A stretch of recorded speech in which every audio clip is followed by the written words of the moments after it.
tinatawag na Global Youth Day. Kami po mamimigay ng libreng prutas para sa iyo. Dahil ibig sabihin po, ito po ay programa na anti-drugs po at saka anti-cigarettes na okay?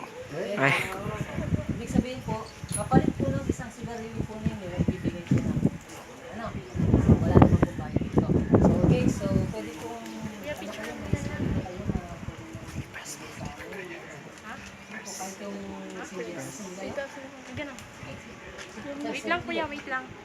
Bibigay po Yan na lang po nasindi. sa inyo, kapalit po ng isang sigarilyo.